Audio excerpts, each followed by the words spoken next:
अस्सलाम वालेकुम दोस्तों, कैसे हो? उम्मीद है कि सब खैरियत से होंगे। अल्लाह आप लोगों को ऐसे ही खुश रखे। आज का किस्सा पूरा सुनना जरूर। पूरा किस्सा सुनने के बाद हम सबको एक बहुत बड़ा सबक मिलने वाला है और बहुत कुछ सीखने को मिलने वाला है। किस्सा यह है कि एक नौजवान पैसा कमाने के लिए अमेरिका चला गया और वहां जाकर कुछ ही दिनों में, कुछ ही अरसे में वहां की दुनिया में, वहां की जिंदगी में वो गुम हो गया। उसके ऑफिस में, उसके दफ्तर में एक ईसाई लड़की उसके साथ काम करती थी। कुछ ही दिनों में उसके साथ उसके ताल्लुकात बन गए, उसके साथ उसका अफेयर चलने लगा। फिर कुछ दिनों के बाद उस लड़के ने फैसला किया कि मैंने अगर शादी करनी है तो इसी लड़की से करनी है, और इस बात का इजहार उसने उस लड़की से किया कि मैं तुमसे शादी करना चाहता हूं। लड़की ने जवाब दिया कि मैं पहले अपने माँ बाप से मशवरा करूंगी। माँ बाप उसके पक्के ईसाई थे और वो मुसलमान को बिल्कुल पसंद नहीं करते थे, लेकिन बेटी की बात को रद्द भी नहीं कर सकते थे।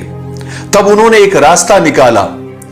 उस नौजवान के सामने उन्होंने चंद ऐसी अजीब शर्तें रखी कि अगर ये शर्तें तुम मानोगे, यानी वो नौजवान अगर मानेगा, तो हम तुम्हारी शादी उसके साथ कर देंगे। और वो शराइत बड़ी सख्त और बड़ी अजीब थी, और उस लड़की के माँ बाप को यकीन था कि अगर वो सच्चा पक्का मुसलमान होगा तो हमारी शर्तें पूरी नहीं कर सकेगा और हमारी बेटी की जान उससे छूट जाएगी। सबसे पहली शर्त कि अगर शादी करनी है तो सबसे पहले उस नौजवान को जहां अभी वो रहता है वो जगह छोड़ देनी होगी और हमारे घर के करीब आकर उसको रहना पड़ेगा। नौजवान ने वो शर्त कबूल कर ली। दूसरी शर्त यह थी कि तुम्हारा जो अभी दोस्त अहबाब का हलका है, फ्रेंड सर्कल है, तुम्हें एकदम से उन सबको छोड़ देना होगा। ना फोन पर तुम कांटेक्ट करेंगे, ना कोई राब्ता करेंगे, ना तुम उनसे मिलोगे जुलोगे, बल्कि हमारे कम्युनिटी के लोग जो है उनको तुम अपना दोस्त बनाओगे और उनके साथ तुम ताल्लुकात रखोगे और उनके साथ तुम राब्ते में रहोगे, फ्रेंडशिप करोगे। उस लड़के ने यह शर्त भी मान ली। तीसरी शर्त यह लगाई कि तुम अपने माँ बाप से हमेशा के लिए तुम अपना राब्ता तोड़ दोगे। नौजवान ने वो शर्त भी मान ली। वो इश्क में इतना अंधा हो गया था। चौथी शर्त उसने ये रखी, यानी उसके माँ बाप ने, लड़की के माँ बाप ने ये रखी कि तुम अपने मुल्क कभी भी नहीं जाओगे, तुम यहीं पर रहोगे। नौजवान ने ये शर्त भी मान ली। और पांचवी शर्त तो एकदम सख्त और अजीब थी कि हम संडे को अपने गिरजा घर जाते हैं, तुमको हमारे साथ गिरजा में आना पड़ेगा और तुम्हें हमारे साथ संडे के दिन पूरा रहना पड़ेगा और हमारी तरह तुमको इबादत करनी पड़ेगी। और नौजवान ने वो शर्त को भी कबूल कर लिया।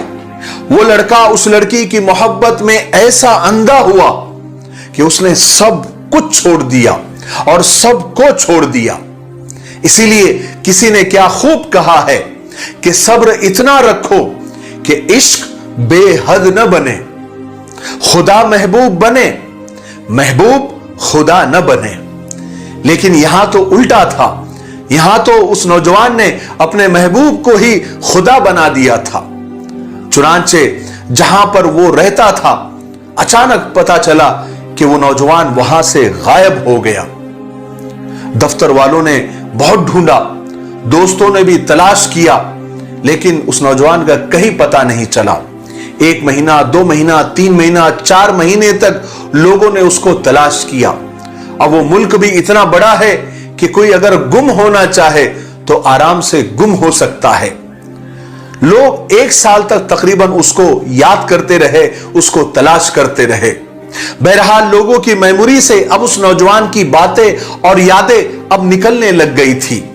कोई 3 साल के करीब का अरसा इसी तरह गुजर गया। फिर एक दिन इमाम साहब मस्जिद में आए फजर की नमाज पढ़ाने के लिए, तो उन्होंने देखा कि यह नौजवान वजू कर रहा है। वो बड़े हैरान हुए कि यह नौजवान कहां से आ गया, जमीन से निकल गया या कहीं आसमान से टपक पड़ा, किधर से आ गया ये? खैर वो इमाम साहब बड़े समझदार थे, उन्होंने नमाज पढ़ाई और उस नौजवान को अपने साथ अपने कमरे में ले गए और कहा कि भाई देखो, हमारा तुम्हारे साथ बड़ा गहरा ताल्लुक था, इतने साल इतना अरसा तुम हमारे पास नहीं आए, तुम्हें हमारी याद नहीं आई, चलो खैर तुम आज आ गए हो तो एक कप चाय पी लो। फिर चाय पीते पीते और बातें करते करते इमाम साहब ने उससे पूछा कि तुम्हारे साथ क्या हुआ था, तुम इतने साल कहां गायब हो गए थे?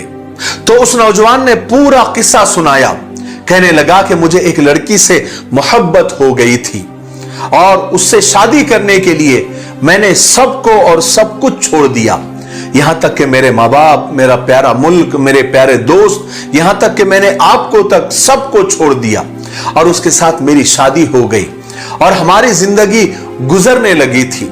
मेरे पास मुसलमान होने का जाहिरन कोई नामो निशान नहीं था, सिवाय एक निशानी के कि मेरे पास कुछ किताबें थी, वो मेरे घर में एक जगह पड़ी हुई थी, उनमें कुरान मजीद था। जब मैं सुबह रोजाना तैयार होकर ऑफिस जाने के लिए निकलता तो उन किताबों पर मेरी नजर पड़ती थी, तो कुरान मजीद को देखकर मुझे अल्लाह याद आता था, अल्लाह का ध्यान आता था और मैं अपने दिल में कहता था कि तू ख्वाहिशात के पीछे लग गया है, तू बहुत बड़ा गुनहगार है, लेकिन सच्चे अल्लाह का सच्चा कलाम आज भी तेरे घर में मौजूद है। बस इतना सा तसव्वुर मेरी जिंदगी में रह गया था कि मैं आते जाते मेरी नजर कलाम पाक पर, कुरान मजीद पर पड़ जाया करती थी और ये ख्याल मेरे दिल में गुजरता था। कुरान पाक से इतने कमजोर ताल्लुक ने भी उस नौजवान का ईमान बचा लिया। कहता है कि एक दिन मैं आया तो देखा तो वहां पर किताबें जहां रोजाना रखी हुई रहती थी वहां मौजूद नहीं थी। मैंने मेरी बीवी से पूछा कि यहां पर कुछ किताबें पड़ी हुई थी, वो कहां है, किधर है?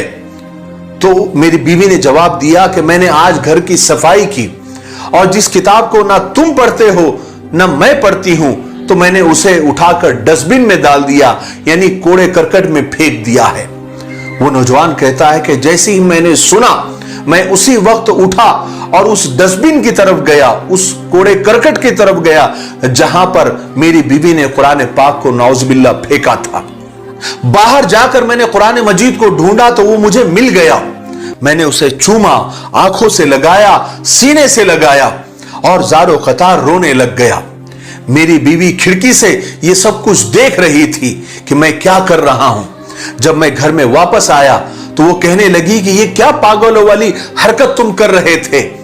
मैंने कहा कि ये मेरे अल्लाह का कुरान है और ये मेरे घर में हमेशा रहेगा।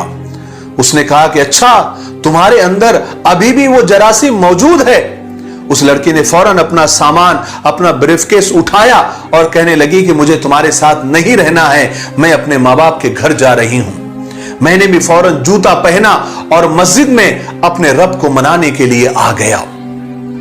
मेरे भाइयों, बहनों और दोस्तों, कुरान मजीद के साथ उस नौजवान का इतना कमजोर ताल्लुक था, सिर्फ देखने की हद तक, लेकिन मोहब्बत का यह ताल्लुक उस नौजवान के लिए ईमान बचने का जरिया बन गया। एक जरा सी कुरान पाक की मोहब्बत ने उस नौजवान का ईमान बचा लिया। हम खुद सोचे कि कुरान पाक से आज हमारा कितना ताल्लुक है। समझना, अमल करना तो बहुत बड़ी बात है। क्या हम रोजाना तिलावत भी करते हैं?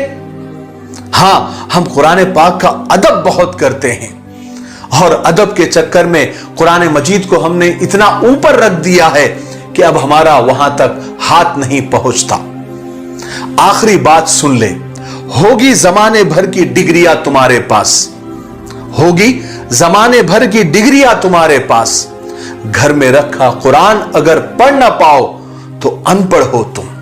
अल्लाह तबारक व तआला हमें कुरान पाक पढ़ने की, उसे समझने की, उस पर अमल करने की तौफीक नसीब फरमाए और कुरान पाक से बेरुखी पर हम सबको माफ फरमाए।